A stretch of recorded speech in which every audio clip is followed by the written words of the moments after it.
நம்ம இந்த வீடியோல ஒரு ஜாதகர் கஷ்டப்படக்கூடிய காலத்துல யாராவது உதவி பண்ணுவாங்களா இல்ல உதவி பண்ண மாட்டாங்களா, யாருக்கெல்லாம் உதவி பண்ணுவாங்க யாருக்கெல்லாம் உதவி பண்ண மாட்டாங்க அப்படிங்கறத இந்த வீடியோல நம்ம பார்க்க போறோம்.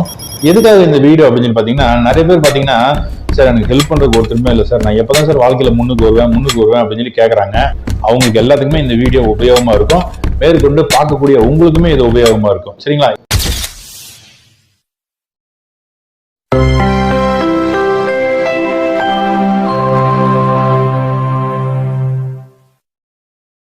வணக்கம்.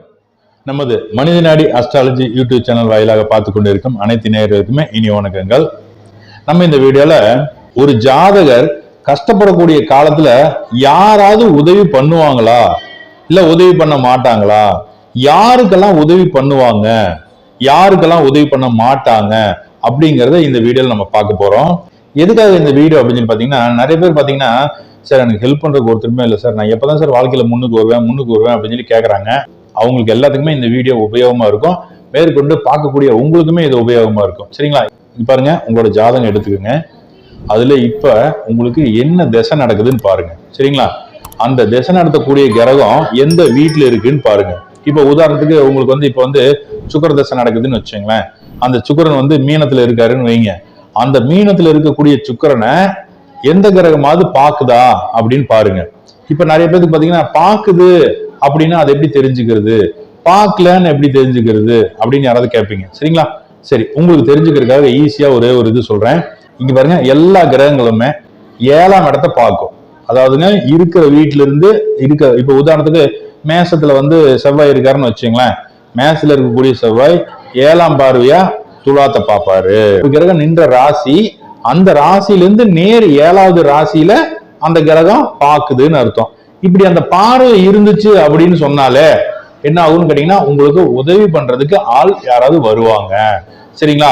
சரி, இது 9 கிரகத்துக்குமே 7ஆம் பார்வைங்கிறது பொது. இதுல சிறப்பு அப்படிங்கிறது சனி பகவான் 3ஆம் பார்வையை ஒண்ணு எக்ஸ்ட்ரா பார்ப்பார். சரிங்களா? அதுக்கப்புறம் 7ஆம் பார்வைங்கிறது இருக்கு. அது போக 10ஆம் பார்வைன்னு ஒண்ணு பார்ப்பார். அதுக்கப்புறம் பாத்தீங்கன்னா செவ்வாய் 4ஆம் பார்வையை பார்ப்பார். அவருக்கு 7ஆம் பார்வைன்னு இருக்கு. அவரு எக்ஸ்ட்ரா ஒரு 8வது பார்வையை பார்ப்பார். அதாவது 8வது பார்வையில பார்ப்பார். சரிங்களா? அதுக்கப்புறம் பாத்தீங்கன்னா குரு, அவர் எப்படின்னு கேட்டீங்கன்னா 5ஆம் இடத்தை பார்ப்பார். இருக்கிற இடத்துல இருந்து 5ஆம் இடத்தை பார்ப்பாரு. 7ஆம் பார்வைங்கிறது பொது. எக்ஸ்ட்ரா என்ன பார்ப்பாருன்னா 9ஆம் இடத்தை பார்ப்பார். இதுதான் மற்ற கிரகங்களுக்கும். இந்த 3 கிரகங்கள் தான் யாருங்க, சனி செவ்வாய் குரு, இந்த 3 பேர் மட்டும்தான் ஸ்பெஷல்.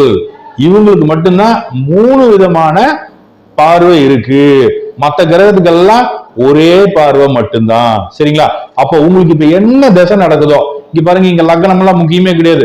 நீங்க 12 ராசியில எந்த லக்னக்காரர் வேணாலும் இருக்கலாம். ஆனா இப்ப நடந்துட்டு இருக்கிற திசை உங்களுக்கு யாராவது உங்களுக்கு ஹெல்ப் பண்ணுவாங்களா மாட்டாங்களா? இங்க பாருங்க, நிறைய பேர் பாத்தீங்கன்னா பெரிய பெரிய மனிதர்களோட பழக்கம் எல்லாமே இருக்கும். ஆனா அவங்களால 10 பைசா பிரயோஜனம் இல்லாத மாதிரியே இருப்பாங்க. அவங்களுக்கு எல்லாம் என்ன காரணம் அப்படின்னு கேட்டீங்கன்னா, அவங்களோட ஹெல்ப் கிடைக்காது. இதே ஒரு பார்வை பாக்குறதுன்னு சொன்னா அவங்க என்ன பண்ற, நீ இங்க சும்மா உட்காந்துருக்க, அங்க போய் அந்த வேலையை செய்ய, உனக்கு பணம் தருவாங்க, வாங்கிட்டு வா, இப்படி உட்காந்து வாட, நான் உனக்கு வேலை தர்றேன் அப்படின்னு சொல்லி கூப்பிட்டு வேலை கொடுப்பாங்க. அப்ப இந்த பார்வையோட பலன் எப்படின்னு கேட்டீங்கன்னா, இப்போ நீங்க ஒரு திறமசாலின்னு வச்சுங்களேன், ஒரு வேலை அவங்கள வச்சு முடிச்சாதான் இந்த வேலை முடியும் அப்படின்னா, நீங்க எங்க போய் அதர பாதாளத்துல போய் ஒளிஞ்சிட்டு தான் சரி, உங்களை தேடி கண்டுபிடிச்சு டேய் வா, வேலையை முடிச்சு கொடுத்து பணத்தை வாங்கி அப்படின்னு சொல்லி உங்களை கூட்டிட்டு போவாங்க. இதுவே உங்களுக்கு எந்த கிரகமும் பார்க்கல அப்படின்னா, நீங்க போய் ஐயா வேலை கொடுங்கன்னு போய் கை கட்டி நின்னாலோ அப்படியே பார்ப்பாங்க. போயிட்டு அடுத்த மாசம் வா, சொல்லி அனுப்புறோம் போ அப்படின்னு சொல்லி அனுப்பி விட்டுருவாங்க. இதுக்கெல்லாம் என்ன காரணம் அப்படின்னா, கிரகங்களோட பார்வைங்கிறது ரொம்ப ரொம்ப முக்கியம். சரிங்களா? இதுல சுபகிரக பார்வையா இருக்கும்போது சுபத்தன்மையோட நல்லது நடக்கும். பாவகிரக பார்வையா இருக்கும்போது கஷ்டப்பட்டு நன்மை நடக்கும். இதுதான் வித்தியாசம். சரிங்களா?